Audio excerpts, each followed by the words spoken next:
Kalau kamu lihat suamimu berdiri di tengah keramaian, keringatnya dingin, tangannya gemetar menahan ponsel yang tiba-tiba tidak bisa dipakai, lalu dia menatapmu seperti orang baru sadar hidupnya runtuh, kamu pasti mikir itu karena perselingkuhan biasa.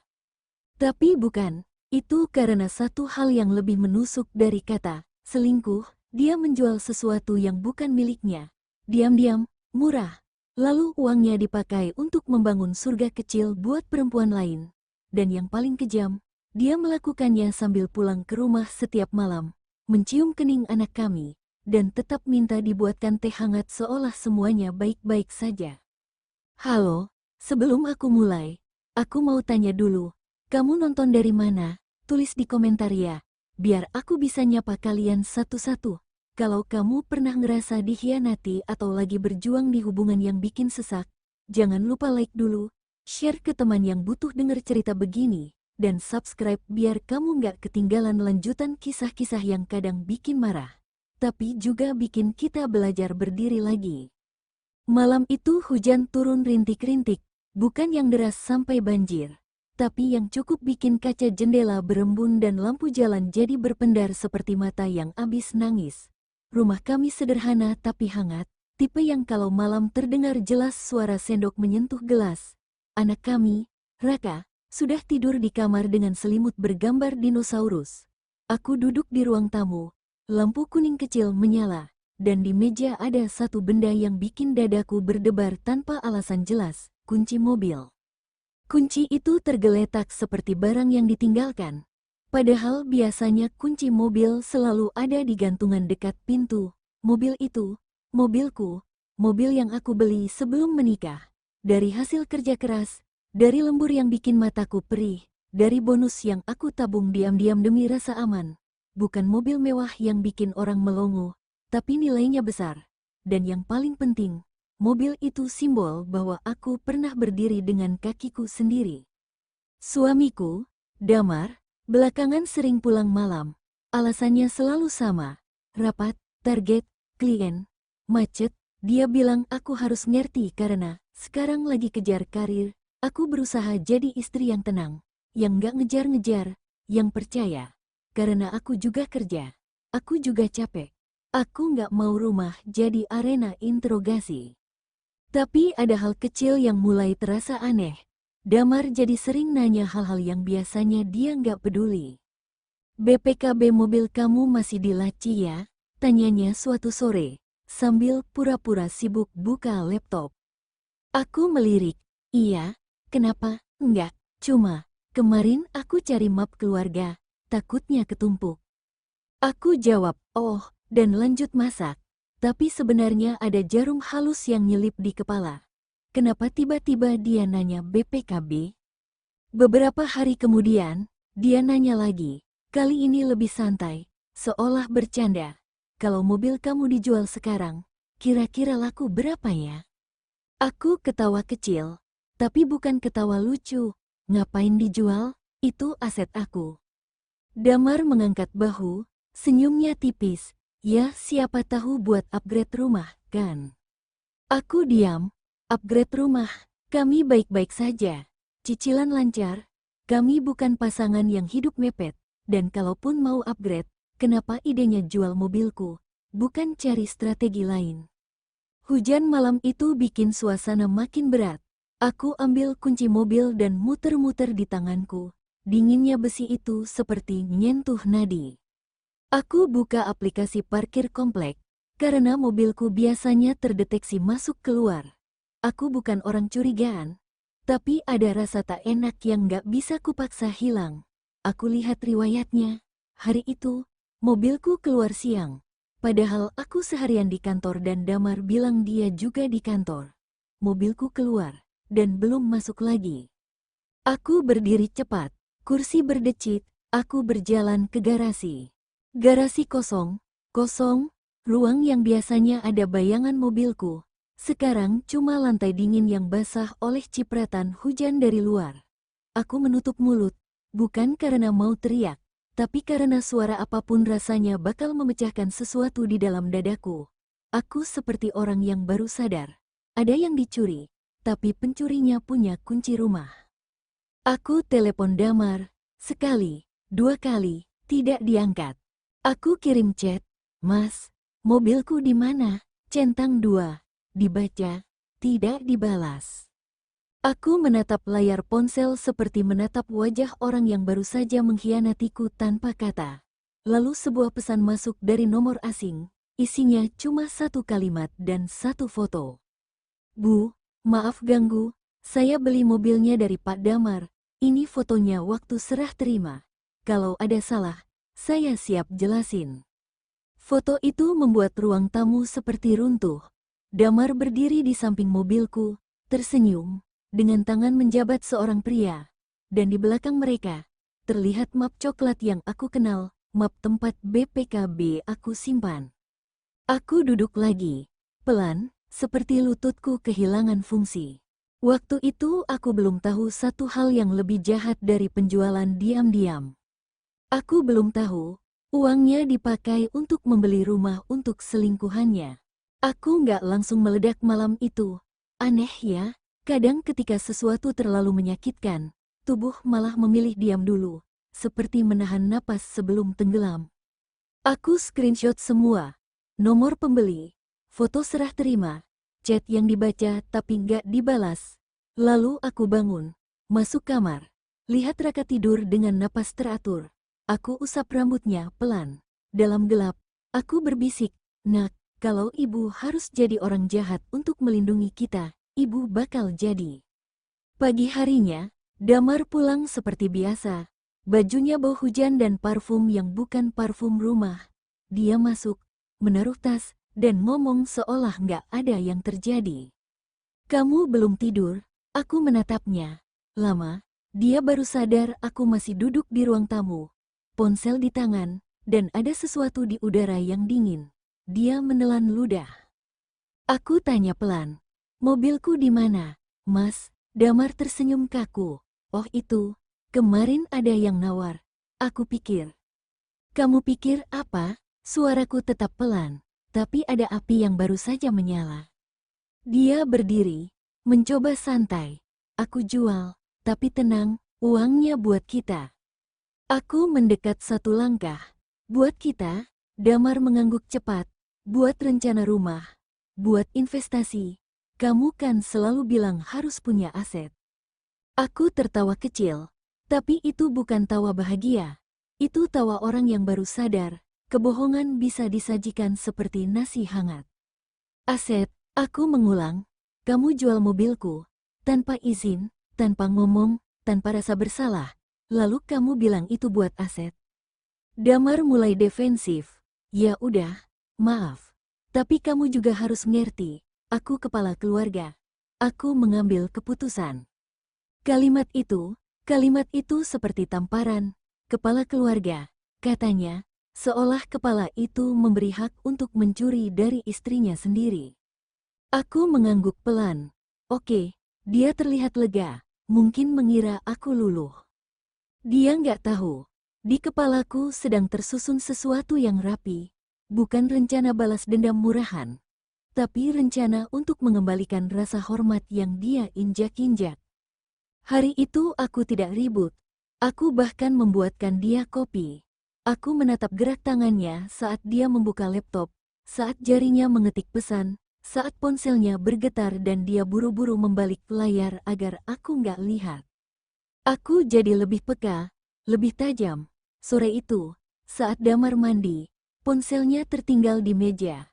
Aku tidak bangga dengan apa yang kulakukan, tapi aku juga sudah lelah jadi perempuan yang selalu percaya sambil diinjak. Notifikasi masuk, nama kontaknya bukan nama perempuan, tapi vendor keramik. Aku menatap layar itu seperti menatap pintu yang selama ini tertutup rapat. Aku buka, tangan gemetar, jantung seperti diperas. Isi chatnya bukan soal keramik. "Aku udah transfer lagi ya. Rumah itu harus cepat jadi. Aku pengen punya tempat kita sendiri." Balasan perempuan itu, "Sayang, aku bangga, kamu beneran buktiin kamu pilih aku." Ada foto menyusul, foto sebuah rumah baru, temboknya masih polos, Tapi terlihat jelas itu rumah yang sedang dalam proses. Ada papan nama proyek kecil, ada catatan nomor blok, dan yang membuatku mual, di depan rumah itu, Damar berdiri bersama perempuan berambut panjang, tersenyum, dan tangan mereka saling menggenggam seperti pasangan sah. Aku menutup mulut, menahan suara muntah. Aku scroll lagi.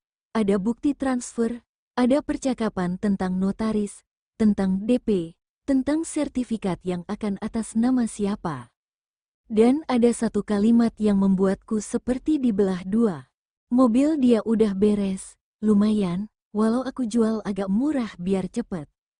Dia menyebutku, dia, seolah aku bukan istri, seolah aku cuma barang yang bisa diambil hartanya untuk membangun rumah perempuan lain.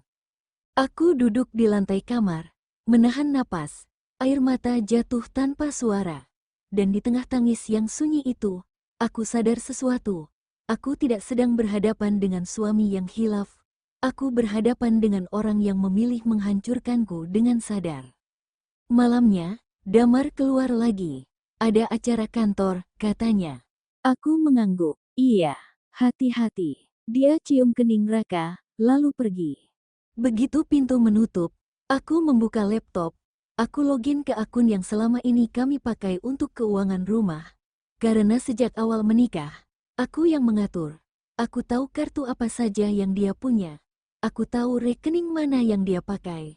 Aku tahu dia suka menaruh semua akses di satu tempat karena dia malas. Dan disitulah aku mulai berubah. Aku tidak mau jadi korban diam. Aku mulai mencatat, menyimpan bukti, mengambil screenshot, membuat folder khusus dengan nama yang dingin, kebenaran. Aku juga mencari tahu satu hal yang paling penting, kapan aku harus menghantam. Karena kalau aku menghantam di rumah, dia bisa berbohong lagi. Aku ingin menghantam di tempat di mana kebohongannya tidak punya ruang. 2 minggu setelah itu, aku menemukan momen yang sempurna. Damar sering menyebut sebuah acara, syukuran, dari kantor. Katanya besar. Katanya banyak orang penting. Katanya ada rekan kerja, atasan, vendor, bahkan keluarga beberapa karyawan diundang. Dia bicara itu sambil berdandan lebih rapi dari biasanya. Kemeja putihnya disetrika licin, jam tangan mengilap, rambutnya disisir seperti laki-laki yang mau tampil di panggung. Dan aku ingat chat perempuan itu, aku pengen kamu bawa aku ke acara kantor kamu biar mereka tahu aku bukan main-main. Seketika aku paham, rumah itu bukan cuma tempat, itu simbol, dan acara itu, panggung. Aku menyiapkan diriku tanpa terlihat seperti istri yang curiga. Aku beli gaun sederhana warna gelap, bukan yang mencolok, tapi yang membuatku terlihat tegas. Aku pakai blazer tipis, rambutku kuikat rapi. Aku latihan napas di depan cermin. Aku bukan mau drama, aku mau keadilan. Raka aku titipkan ke ibuku malam itu. Aku bilang ada urusan kerja. Ibuku menatapku lama, seperti tahu ada sesuatu. Tapi beliau hanya mengangguk. Di perjalanan menuju gedung acara, hujan turun lagi. Jakarta seperti sengaja ikut jadi latar. Lampu-lampu mobil memantul di aspal basah. Tanganku menggenggam ponsel erat sampai buku jari putih. Di dalam ponsel itu ada semuanya. Bukti transfer, foto rumah, chat, vendor keramik, foto serah terima mobilku. Ada juga aplikasi bank, dan nomor call center yang sudah kusimpan. Aku parkir agak jauh. Gedung itu ramai. Di depan ada karpet merah kecil. Bukan seperti selebriti, tapi cukup membuat orang merasa ini acara penting. Ada banner besar, malam apresiasi dan syukuran pencapaian tahunan. Aku melangkah masuk. Suara musik pelan, aroma parfum campur kopi. Orang-orang tertawa, gelas beradu. Kamera ponsel sudah siap merekam momen-momen pamer kebahagiaan. Dan di sudut ruangan, aku melihat Damar. Dia berdiri dengan senyum lebar. Di sampingnya ada perempuan itu. Cantik, berdandan rapi, gaunnya terang, rambutnya terurai seperti iklan sampo. Dan yang membuatku hampir kehilangan keseimbangan, tangannya menggandeng lengan suamiku, seolah dia sudah jadi bagian resmi dari hidupnya. Aku berjalan pelan mendekat. Setiap langkah terasa seperti bunyi detak jantung di telinga. Aku bisa mendengar bisik-bisik kecil, karena beberapa orang menoleh, mungkin mengenal wajahku dari foto meja kerja Damar, atau dari cerita istriku. Damar menoleh, dan saat mata kami bertemu, senyumnya langsung mati. Wajahnya berubah seperti orang yang melihat hantu. Perempuan itu menoleh juga, matanya menyipit, seperti mencoba mengenali. Lalu dia tersenyum, senyum yang manis tapi tajam. "Mas, ini siapa?" tanyanya pelan, tapi cukup terdengar oleh orang di sekitar.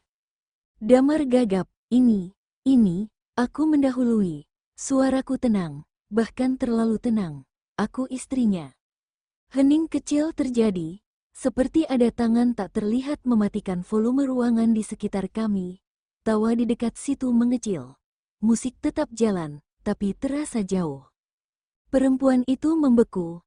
Damar menelan ludah, berusaha tertawa. "Sayang, ini bukan tempat." Aku mengangguk. "Betul, ini tempat yang pas." Aku tidak teriak, aku tidak menangis. Aku hanya membuka ponsel, menunjukkan foto rumah itu kepada perempuan itu, lalu kepada Damar. "Aku cuma mau tanya satu hal," kataku. "Rumah ini, kamu beli pakai uang siapa?" Damar mencoba menarik lenganku. "Kita ngomong di luar." Aku menepis pelan. "Di luar kamu bisa bohong lagi. Di sini kamu nggak punya ruang." Orang-orang mulai mendekat. Aku melihat beberapa ponsel terangkat, pura-pura foto panggung. Padahal merekam kami. Ada atasan Damar yang menoleh, keningnya berkerut. Perempuan itu mencoba tersenyum lagi. "Mbak, mungkin ada salah paham." Aku menatapnya. "Salah paham? Kamu tahu dia punya istri?" Dia diam. Aku beralih ke Damar. "Kamu jual mobilku berapa?" Damar memucat. "Jangan." Aku mengangkat suara sedikit, cukup untuk membuat orang di radius itu mendengar. "Jawab." Damar, dengan rahang tegang, berbisik, 500. Aku mengangguk pelan. Lalu aku berkata, jelas, tajam, dan itu kalimat yang kemudian aku dengar diulang orang berkali-kali.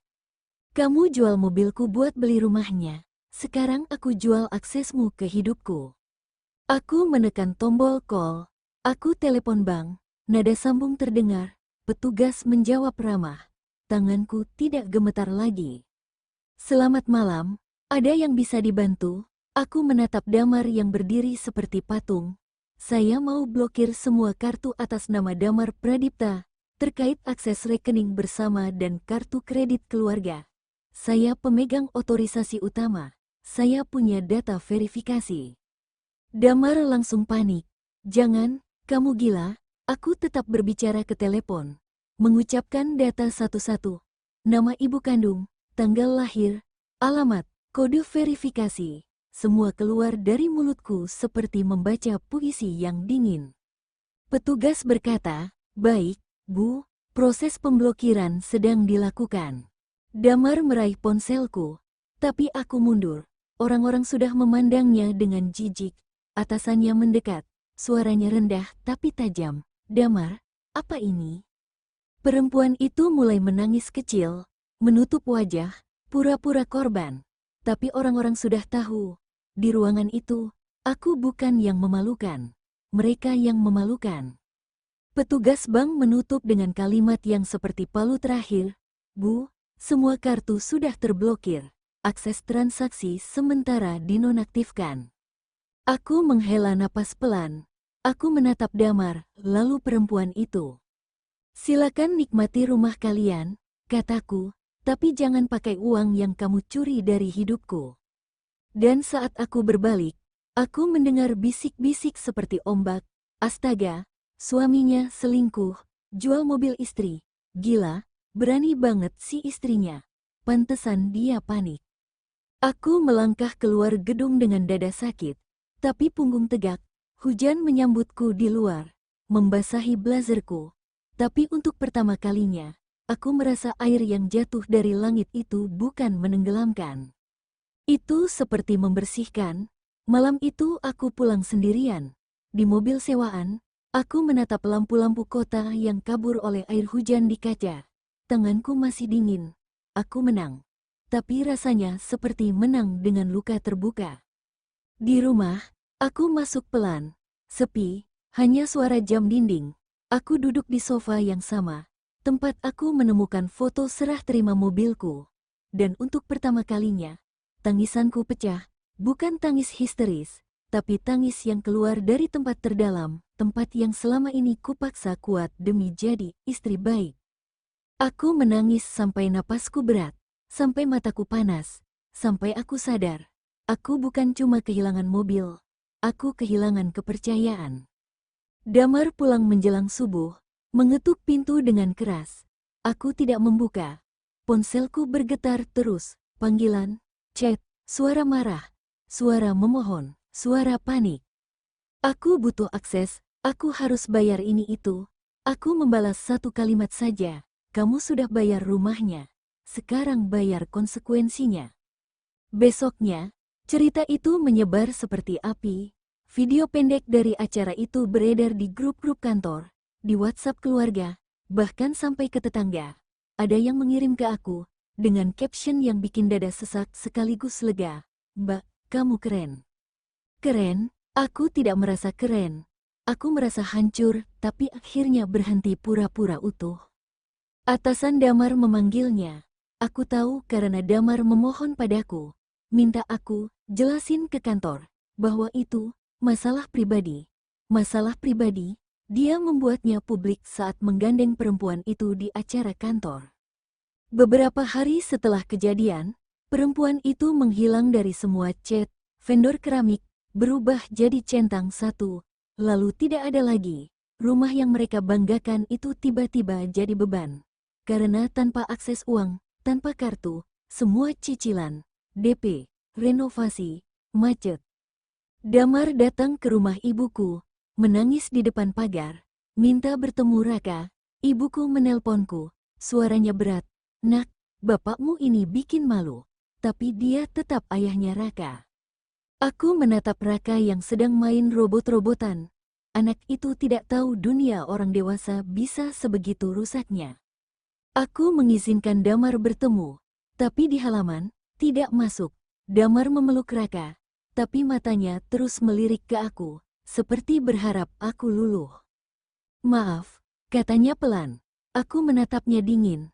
Maaf itu kata yang mudah, tapi memperbaiki itu kerja seumur hidup. Proses perceraian berjalan. Aku punya bukti penjualan tanpa izin, bukti transfer, bukti perselingkuhan. Aku tidak perlu teriak di pengadilan. Fakta sudah cukup.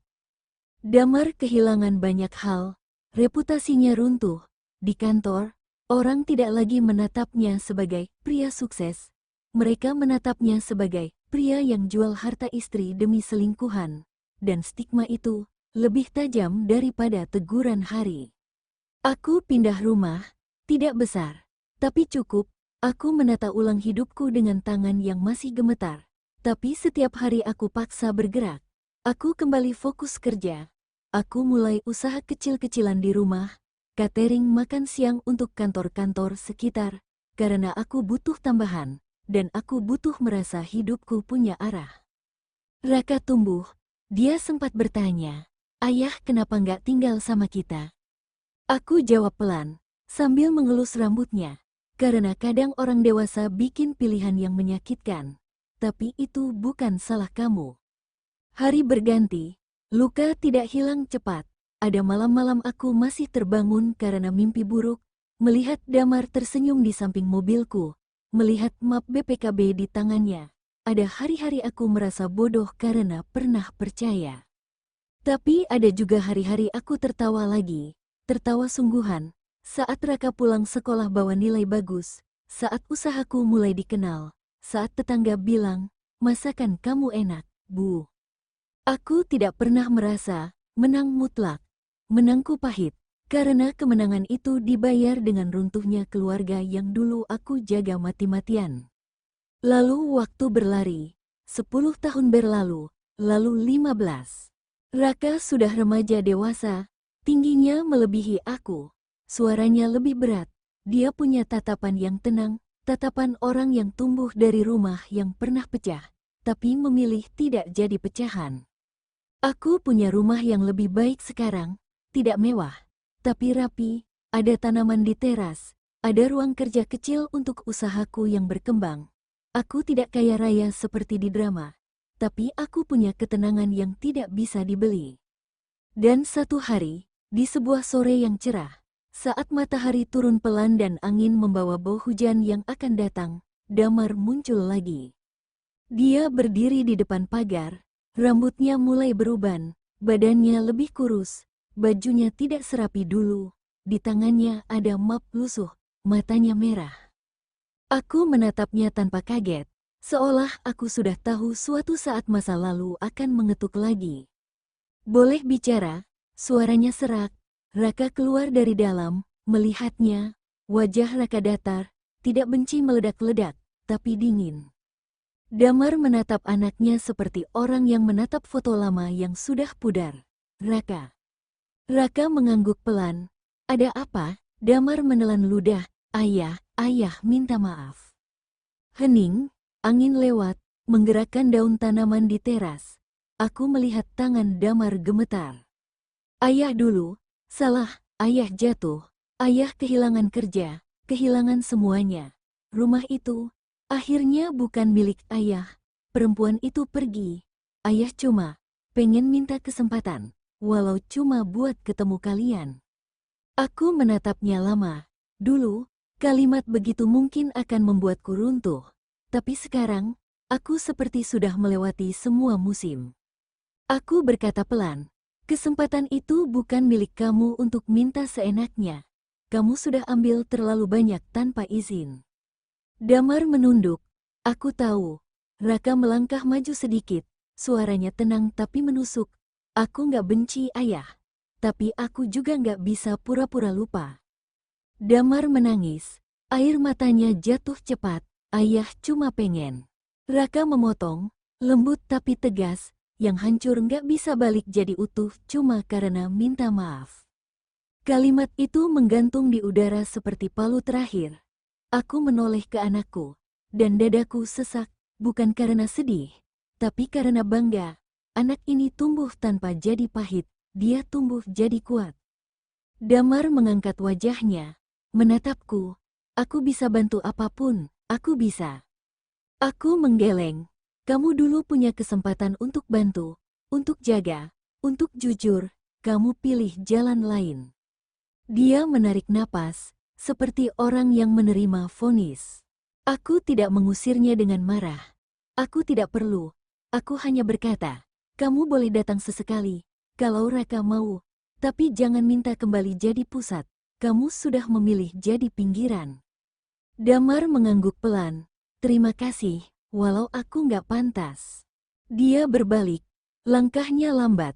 Aku melihat punggungnya mengecil di ujung jalan, seperti bayangan masa lalu yang akhirnya benar-benar jauh. Raka masuk kembali ke rumah. Aku ikut masuk, menutup pintu pelan. Di dalam, aroma teh hangat menyambut. Suasana rumahku sekarang bukan lagi ruang tamu dengan kunci mobil tergeletak seperti luka.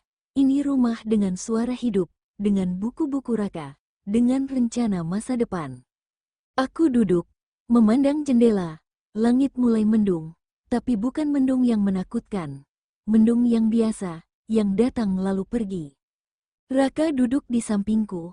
Bu, kamu masih sakit? Aku tersenyum tipis. Kadang, tapi sakit itu kayak bekas luka. Dia ada, tapi dia nggak lagi ngatur aku. Raka mengangguk. Aku bangga sama ibu. Aku menahan air mata. Tapi kali ini air mata hangat, bukan yang pahit. Karena aku sadar, keberhasilanku bukan rumah yang lebih baik, bukan usaha yang berkembang, bukan orang-orang yang bilang, keren. Keberhasilanku adalah bisa membesarkan anak yang tahu harga dirinya, yang tidak belajar mencintai dengan cara menyakiti. Aku menatap tangan Raka, tangan yang dulu kecil dan menggenggam jari-jariku saat aku nangis diam-diam di malam hujan. Sekarang tangan itu sudah kuat, siap membangun hidupnya sendiri. Dan aku mengingat malam klimaks itu, saat aku berdiri di tengah keramaian, memblokir semua kartu, menutup akses uang, Memutus jalur kebohongan. Banyak orang mengira itu dendam, tapi sebenarnya itu satu hal sederhana. Batas. Batas yang terlambat aku pasang, tapi akhirnya aku pasang juga. Karena ada kalanya kita harus berhenti jadi perempuan yang selalu mengerti, dan mulai jadi perempuan yang tidak bisa lagi diinjak. Aku menarik napas panjang, menatap langit yang makin gelap. Yang hancur memang tidak bisa kembali, tapi yang tersisa bisa kita bangun jadi rumah baru, lebih jujur, lebih tenang, dan lebih kuat. Dan malam itu, untuk pertama kalinya setelah bertahun-tahun, aku merasa benar-benar pulang.